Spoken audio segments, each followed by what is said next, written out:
योगी के टारगेट पर आई ये मौलाना तबलीगी जमात पर योगी की बड़ी चोट। दिल्ली केस से कनेक्शन मिलते ही योगी ने उतारी फोर्स, अब एक्शन होना तय। नहीं बचेगा योगी की नजर से कोई मौलाना। हर जिले के अफसरों को योगी ने बड़ा आदेश दे डाला। मस्जिदों को लेकर क्या आया है नया आदेश। जो लोग समझ रहे थे कि यूपी में कुछ भी कर लेंगे, बाबा को पता नहीं लगेगा, जो ये सोच रहे थे कि जैसे पहले हम दहशत फैलाते आए हैं वैसे यूपी में दहशत फैला लेंगे, तो ये बात अब दिमाग में सोचना भी गलत है। क्योंकि योगी ने न सिर्फ मौलानाओं पर अब नजर टेढ़ी की है, बल्कि तबलीगी जमात पर भी बड़ी चोट की है।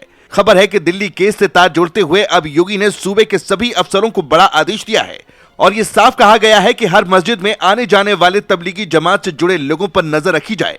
सिर्फ यही नहीं, दिल्ली केस में मैडम सर्जन का हापुड़ कनेक्शन मिलने पर भी अब योगी सुपर एक्शन मोड में है, क्योंकि खुफिया रिपोर्ट में जो जानकारी सामने आई है उसने एजेंसियों को भी हिलाकर रख दिया है।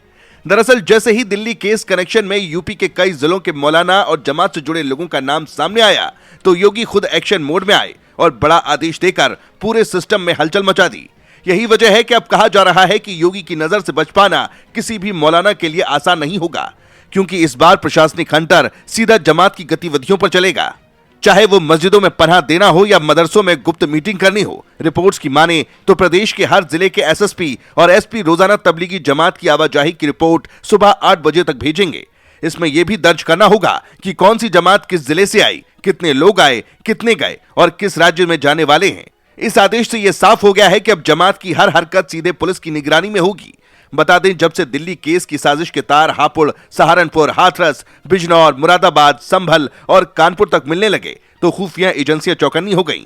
जांच में सामने आया कि डॉक्टर शाहीन सईद और उसका भाई डॉक्टर परवेज सईद तबलीगी जमात के नेटवर्क का इस्तेमाल कर रहे थे। खबर है कि शाहीन को जैसे मोहम्मद ने महिलाओं के विंग की कमांडर तक बनाया था, वह हापुड़ में रहकर कई मस्जिदों और मदरसों में गुप्त मीटिंग किया करती थी।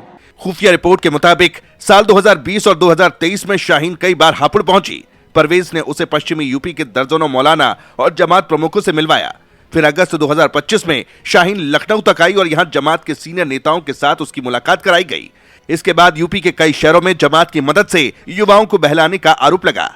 एजेंसियों के अनुसार अब 100 से ज्यादा संदिग्ध रडार पर हैं, जिनसे सवाल जवाब शुरू हो चुका है और योगी सरकार इस बार कोई ढिलाई करने को तैयार नहीं है।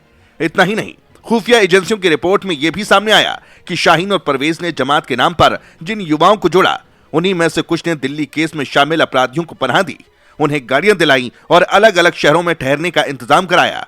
यह वही तरीका है जो अब तक छिपा हुआ था, लेकिन दिल्ली केस ने इस पूरे नेटवर्क का चेहरा बेनकाब कर दिया। यही वजह है कि योगी सरकार ने फैसला लिया है कि यूपी में मदरसों और जमात की हर गतिविधियों पर नजर रखी जाएगी। सरकारी रडार पर वो होंगे।